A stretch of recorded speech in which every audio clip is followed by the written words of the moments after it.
that quite enough to convince you, Captain? No, that I this man... can't prove it. It's my word against his. But I did tell you this morning that I knew the man. Isn't that right? Lieutenant, And I said he meant to miss us, didn't I? So you did, but... Have you noticed how quiet it's gotten around here all of a sudden? Well, in the first place, Dr. Reed and I've been friends for 8 years. You said 7 years last night. You were friends in Bermuda, too. Wasn't that the story? All right, then tell me, how is it someone who's lived all that time on an island where they don't allow automobiles finds one to buy secondhand? And while I'm on you, where's the gun with the silencer you tried to use on me 10 minutes ago? Gun? After all, Lieutenant... After plenty, Captain, you take a look at my mattress. It's got 3 bullet holes in it. And Helena put them there. No, I can't prove it. Well, then, Lieutenant, just what can you prove? Where's your patient? Mrs. Pritchett? Captain Archer, this is the very Next last... door in the wheelchair? Lieutenant, I fail Would to you see mind bringing her in? I most certainly would. I appeal to you, Captain. Yes, we've heard all this. She's over 80, eyesight failing, weak Well, heart. Lieutenant, if that's the case, It's not the case, Captain. She isn't 30. Her eyesight's fine, and if there's anything wrong with her heart, you can blame these two. Oh, Lou, what's come over you Captain, will you tonight? ask one of your men to open that door? Kegel, who is it you expect to find in there? Look, you see this inhaler? It looks like the regulation menthol variety that people use for colds, doesn't it? Yeah? I took it from Reed's desk tonight. Here, smell it. Menthol? Why, that... Right, it's chloroform. He's been using it consistently on this woman that he calls Mrs. Pritchett for at least 38 hours. Now, will you get that door open? Reynolds, open it up. Wheel her in, Miss Barber. The game's over. There you are. Look at her. Even with the gray wig and the makeup job, there's not much doubt, is there, Captain? Oh, but who is she? Wake her up. She'll tell you. Captain, if you allow a hand to be laid on that woman, you'll... Yesterday morning, a young lady who claimed to be Helena Dawson came to your captain cabin and asked for police protection, didn't she? Why, of course. And then you both scoured the passenger list to see who qualified for such a job. In other words, you helped her find out how many cops were on board. That's all she wanted. An accurate count of the opposition. Turned out there was just one, me, and what a break that was for them. If I could be kept busy chasing wild geese, Reed here would be able to wheel his patient right off the ship without even lowering his head. But I Here's the don't way see- smart crooks work, Captain. An hour ago, the chief of police in Bermuda sent me a wire saying that Helena Dawson was on this ship, which is just what everybody's been telling me. And if I hadn't smelled that chloroform on deck this morning, the investigation would have stopped right there. Well, the chief was right. She is on the ship, but not the way he thought. Helena Dawson was kidnapped, drugged, and brought aboard in a wheelchair, that wheelchair. And if you don't believe me, wake her up. She knows her own name. Nurse, bring her in. Captain Archer, I'm warning you the consequence for such an... I'm prepared to accept them. Bring her too, nurse.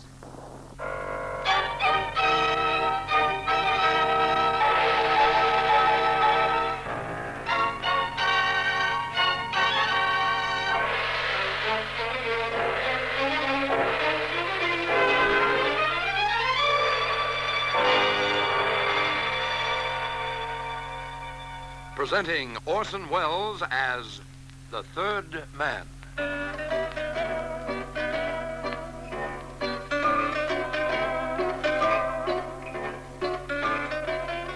The Lives of Harry Lime. The fabulous stories of the immortal character, originally created in the motion picture The Third Man, with zither music by Anton Karas.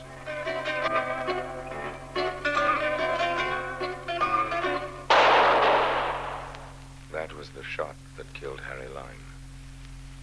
He died in a sewer beneath Vienna.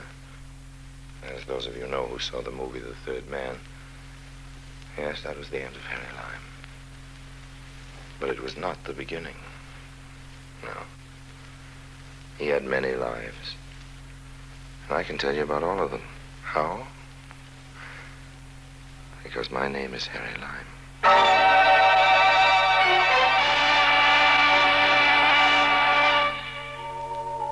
Buenos Aires, July 1944. The Argentine papers were full of the attempted assassination of Adolf Hitler. It had failed, but all of us knew that the Nazi Party was doomed. Buenos Aires was full of those once high in the Nazi councils, and they brought with them money, jewelry, art treasure.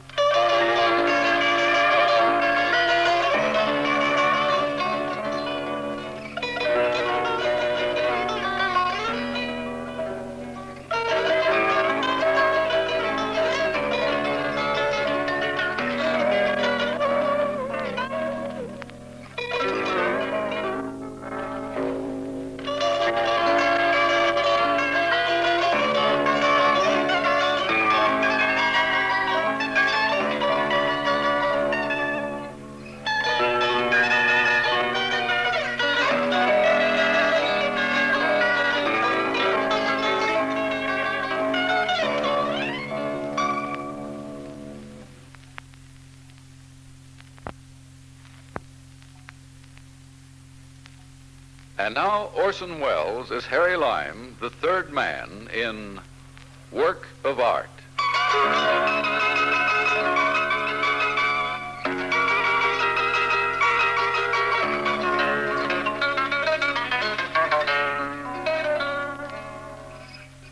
Yes, there I was in Buenos Aires, just a clean-cut young American boy looking for a chance to hustle an honest buck. A friend had given me a letter to Senor Juan Fernandez, a gentleman with a handsome face, impeccable manners, and no morals. My informant had indicated that the senor might be helpful in guiding me along my chosen path. But when I called at his art galleries, housed in a brownstone building just off the Plaza del Congreso, he refused to see me. Well, there were always other sources of income to be found without Senor Fernandez's help, and the bar at the Casa del Oro seemed an ideal place for a young man to start a career.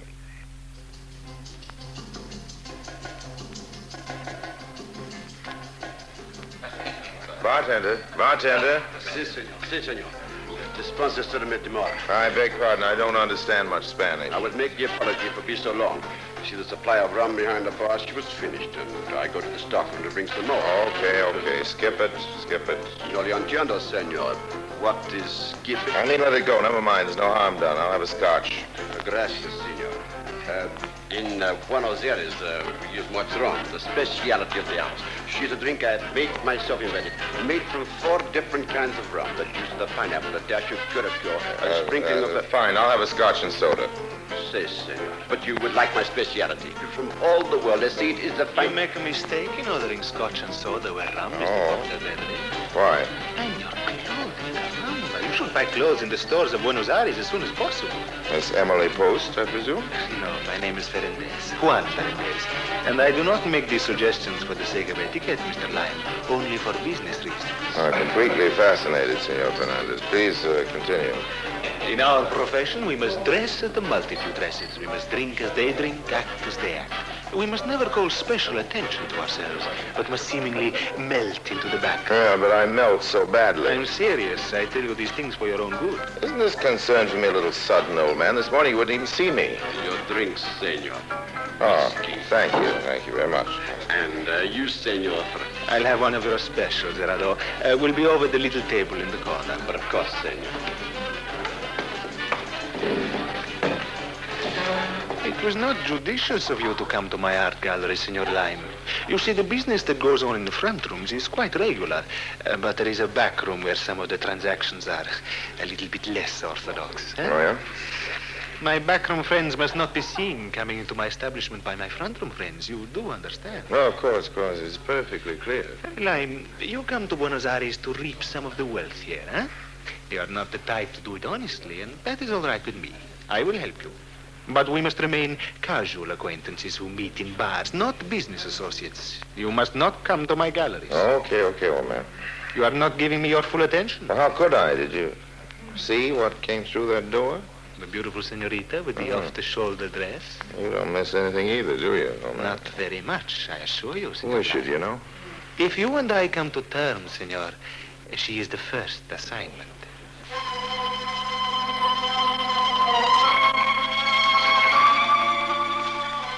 Senor Fernandez was about as communicative as a penguin.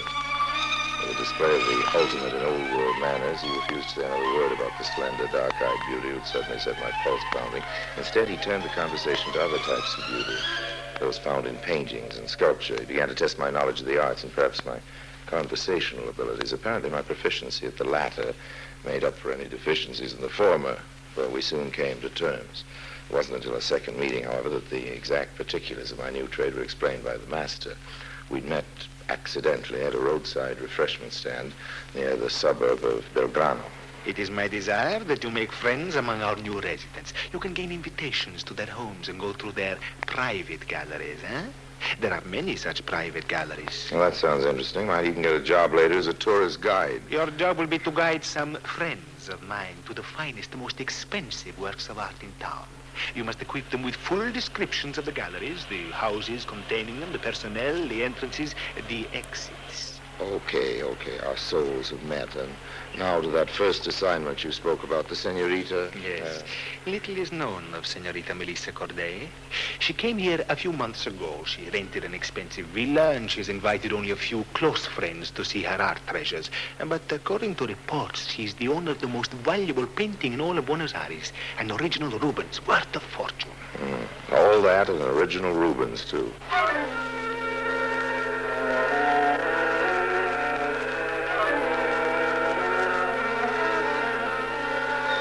I don't know what Juan Ferendez was worried about. What could happen to me? I wasn't going to be doing any of the stealing. My job consisted of being charming and observant. During the next few weeks, I managed to exercise my charm on half a dozen of the local gentry. I was invited to their homes, and I made polite compliments to my hosts, extravagant ones to my hostesses. You know, it's amazing how much information you can get if you say the right things about a woman's choice of dresses or a man's choice of wines. And Senor Ferendez paid me handsomely for the information, but both of us were still primarily concerned with Senorita Melissa Corday. And she proved as elusive as the olive at the bottom of a martini. However, by this time we were both members of Buenos Aires society, and an eventual meeting was inevitable. I managed to meet her often. As a matter of fact, she found me quite irresistible. I'm very sorry, Senor Lime, but I'm busy tomorrow. The following day, then? No, I'm sorry. The following day I have an engagement. The day after that, Senorita Busy. Corday. Busy, huh? Now, there were two things driving me toward Melissa Corday. My determination that I'd pierce that core of cold steel and my desire to get the Reuben. Oh, I've known women, like her before. Women with cash registers where their hearts were supposed to be, but it wasn't going to defeat me. I'd have a bank balance to blind the next mercenary woman I'd met, and Melissa Corday was going to be the donor. On Saturday evening, Senorita Corday was giving a large dinner party for a visiting American diplomat. After a short study of the guest list, I chose as my target an undersecretary of the English consulate, Mr. Albert Ramsey. I studied him carefully. I learned of some of his former posts and all of his weaknesses, including that of absent-mindedness. On Saturday evening, I followed him out of his hotel. Hi, Sam. I'm sorry, I wasn't looking... Bertie. Albert Ramsey in the flesh. Oh, yes, in the flesh, as you say. How have you been, old boy? I heard you were connected with the concert over here, but I haven't had a chance to look you up. It is good seeing you Well, again, yes, it's old nice man. seeing you. Imagine bumping into good old Bert Ramsey right in the middle of Buenos Aires.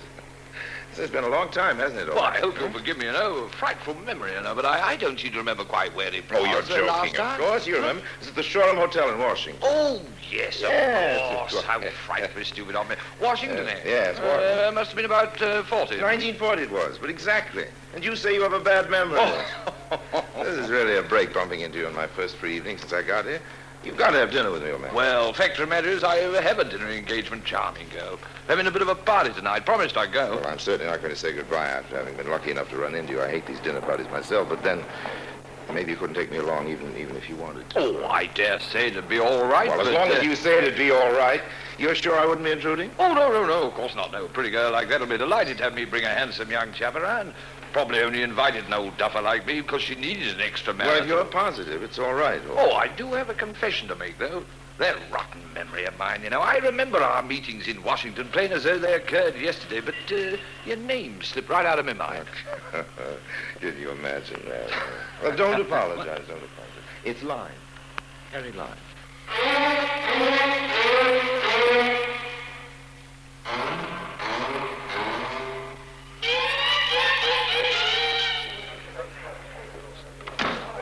Your hat, senor? Oh, thanks. Here, take my stick, too. I've got a stalwart companion with me now. I won't need a stick if I'm attacked by rogues. That's a good one, Bert. That's a good one. Here comes our hostess. Good evening, Mr. You look simply ravishing, my dear. Look, I want you to meet an old and very dear friend of mine, Mr. Harry Lime. I've had the pleasure. Oh, don't say I didn't know. Oh, I'm terribly sorry, Melissa. I didn't know Mr. Ramsey was coming here. I bumped into him. Oh, it's all my fault, my dear. Harry and I met accidentally, and I hadn't seen him for years. I simply insisted that he come along. I suppose I was so busy chatting about old times, I didn't get round to telling him who our hostess was. I see. I hope you'll pardon an old duffer. Yes, of course, Mr. Ramsey. Of course, you could call the police or have your servants throw me out. I say he's droll, isn't he, my dear? Very. Well, come in and have a drink. The others are a little ahead of you already. Oh, we'll catch up when we're Harry. Oh, I don't think I'll have a drink tonight. I don't want a chance dulling my senses. I understand Melissa has an art collection that's really worthwhile seeing. You're interested in art? Oh. Somehow I didn't think you would be. Oh, I'm very, very, very interested. Perhaps I've been wrong in my estimate of you, Mr. Lime. I'll be happy to show you my gallery, if you really think you'd enjoy it. Well, honestly, Miss Corday, nothing could fascinate me more.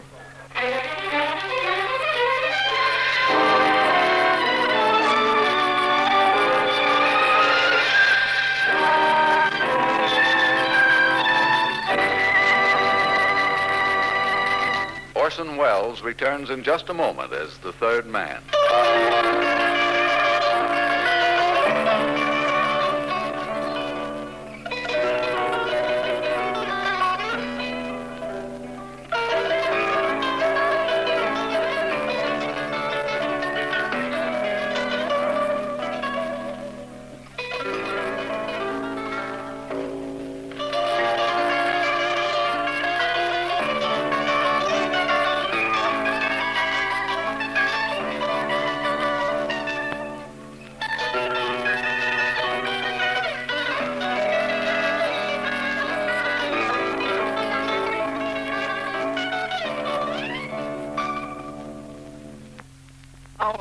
Orson Welles as the third man continues with Work of Art. Dinner was an eternity of rich food and rich people. The small talk was so small it was almost non-existent. But for one thing I could be thankful. My pal, Bertie Ramsey, forgot me in his absorption with a mustached Ecuadorian woman.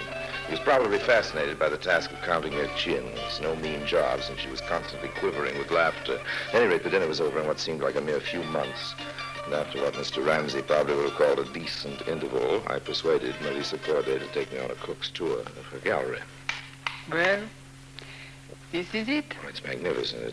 Why, there must be a fortune represented here. That means little to me now. Perhaps someday it may have value for me again. Melissa, maybe you don't realize what's wrong. You're lonely. This first painting's quite interesting. A little-known artist, Constantine Langmuir, painted it. I suppose it has little intrinsic value, but I recognize the scene. A little cove on Riviera where I used to go when I was a child. Oh, it's lovely. That's a Degas over there, isn't it? Yes. And a Rubens. That is a Rubens, isn't it? Yes. When I first got it, I thought it was the answer to all my dreams. And it isn't now? It's almost worthless. Melissa, you can make things worthwhile again. You can learn how to dream again. Please, Harry. You're hurting my hand. You're hurting my heart. Melissa, I don't know what's holding you back, but sometimes when we've been hurt, we build up a wall around ourselves. I know because I've been hurt. I've been lonely. Maybe neither of us has to be lonely again. No. Harry, please. I didn't intend to kiss you by force. I think maybe I'd better go back to my other guests. When you're ready to rejoin the others, just pull the door firmly. It's self-locking.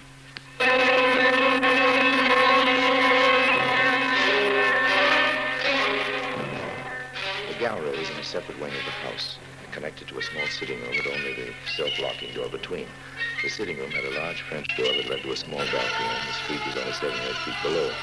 On the other side of the sitting room is a boudoir, Melissa's. The servants' quarters must be miles away. It was a setup. And Harry Lime wasn't going to give this setup away for any 25% of the Rubens' value. Let Ferendez take his 25%. It was going to be 75 for me. I wedged a match in the lock, and then I rejoined the gay party of the doddering diplomats. Oh. Well, there you are, my boy. Did you manage to come out with the Picasso under your coat? It wouldn't quite fit, but We'd all give our eye teeth of some of Melissa's paintings. She has some real beauties, doesn't she? well, let's say she possesses real beauty. Oh, well put, old boy, well put. Have a drink, Harry. I really have to be going. Melissa, if you'll excuse Oh, me. the night's young yet, Harry, the night's Well, I young. expect a busy day tomorrow. Awfully sorry. Well, if you must go, Please don't bother seeing me at the door, Melissa. I don't want to take you away from your other guests. well, goodbye then. Adieu. Good night. Bye now. Buenas noches. You are leaving, Senor Lime? Yes, I have to be going. No, I will get where you go. Oh, I just had a little accident. The button off my coat. You wouldn't happen to have a needle in the thread, do you? A needle? A gujaillo. Ah, gujaillo. Si, Senor Lime. Pedro has, right here in the cloakroom. And a pair of scissors, a sharp knife, a razor blade, something of that kind. You have one? Si, understand razor blade. Have here. See? Needle, thread, razor blade. You want Pedro to sew? No, thanks very much. I can manage. I hate to keep troubling you, but suddenly I seem to be very thirsty. Do you think I might have a glass of water? Si, senor. Oh, thank you. If you could get it while I sew this on. Of course, senor. I should be right back. No. Take your time. Take all the time in the world.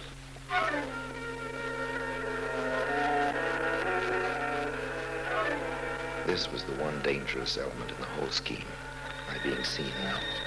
I waited until the obliging Pedro was out of sight, then I slipped down the corridor. I hoped he wouldn't start a fuss when he found me gone. The guests and the servants were all busy, thank heavens. I reached the gallery wing. I slipped through a little sitting room into the one containing my Rubens, took the little matchstick out and heard the lock click reassuringly. But just in case someone should come in, I took a position behind a heavy velvet drape. Hours later, I could hear the other guests take their departure. The servants locking windows and doors. Someone rattled the doorknob of the gallery and then went away. I heard Melissa's door open and closed. But still I remained motionless. I waited until almost dawn, till the silence was thick and heavy.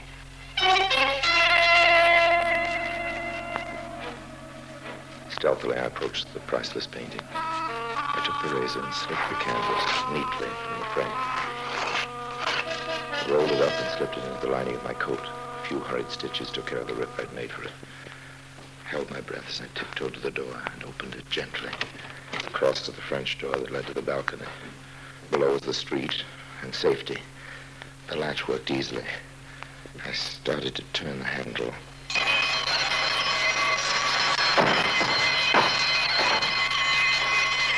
Oh, my ankle. Stop! Oh, my ankle. No, don't shoot. So we've got the ladron, eh? It's on the alarm. Get to your feet. Stand up. My ankle's killing me, Pedro. Pedro, you called me by name. Oh. Carlos, flash your light in his face. Huh? No. Pedro, Carlos, what in the world is going on? We have caught for you a burglar, senorita. A burglar. He is Senor Lime. I call the policia. No, señorita? Wait just a minute, Carlos. Harry, what is the meaning of this? Melissa. What were you doing in my gallery? I wasn't in the gallery. What? I could explain the whole thing very easily if we were alone.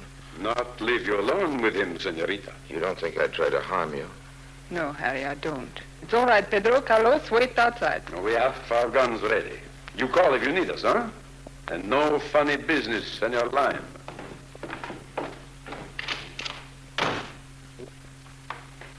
Well, Harry? When I did a silly thing, I guess you wouldn't talk to me earlier, and I had so much to tell you. Things I couldn't say before your other guests. Harry. So I came back to steal something. I came back to steal a few hours alone with you. Oh, So I tried to sneak out and, well, you know the rest. Oh, you're going to make Carlos and Pedro very unhappy. They thought they'd go to ladrón. Oh, poor Harry. Your ankle hurts you very much. Well, when you look at me like that, I can't feel any pain. Oh, you'd better go back to your hotel and pray. Yes, I guess I'd better. Could I phone for a cab? Oh, I'll send you home in my car. Pedro can take you. You're very kind, Melissa. Monday morning came, with it the newspapers, probably carrying my description. But no, there was no mention of the robbery. For some reason, Melissa thought they had not reported the theft.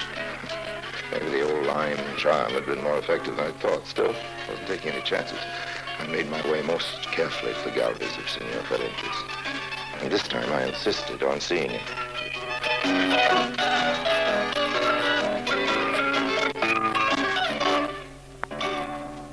You should not have forced your way in, Harry. I told you I had to see you, and you'll be happy to see me. What in the world are you doing? Just removing a little painting I happened to pick up. Look. The Rubens. That's right. Mm-hmm. Need the money for it right away, Juan. I have to get out of the country now. Obviously. I get 75% this time. Of course, I know you haven't got that much cash hanging around, but I thought you could give me as much as you have now. I have enough to pay you what this is worth. Oh, what? This is not an original Rubens, But- Harry. But you were the one who I told had me. never seen it when we discussed the matter. It's a good copy, a very good copy, worth $100 perhaps. No. So that's what she meant. It's almost worthless. I was worried about her morale. What's her game, Juan? Oh, I suppose a very old one, insuring a fake, permitting someone to steal it and giving him ample time to make a getaway, and then suddenly discovering the loss and reporting it to the insurance company. So now the insurance detectives be after me, and for a $100 copy. Oh, those insurance investigators are always the most relentless. And she's in the clear.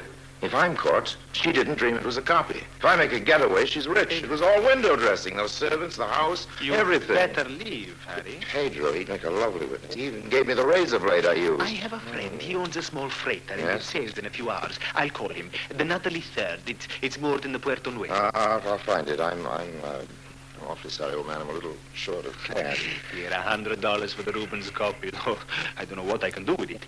The skipper of the freighter is a friend of mine. He will not charge you more than $100. Okay, well, goodbye, old man. I suppose I just encountered one of the hazards of the profession. Thanks for the 100. You're welcome.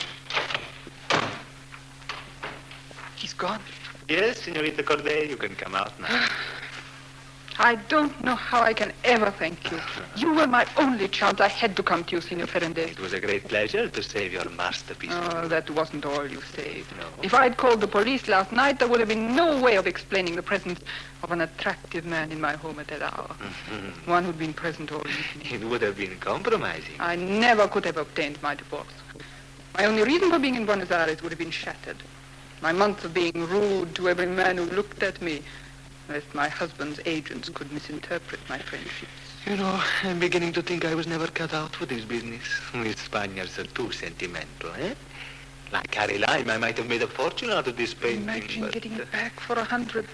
But with no profit to me. All I accomplished was the saving of a woman's reputation. A perishable commodity at best.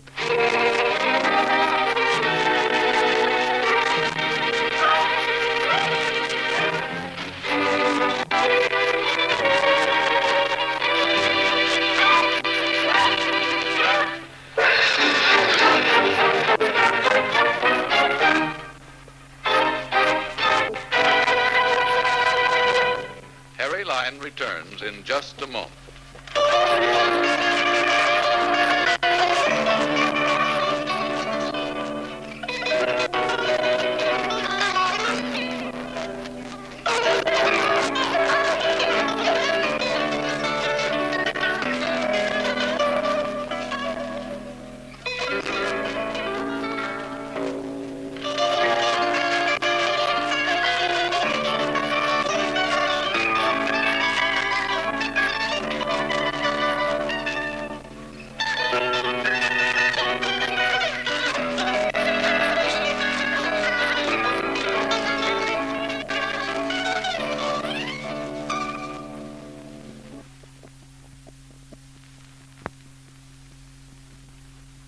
And now, Harry Lime.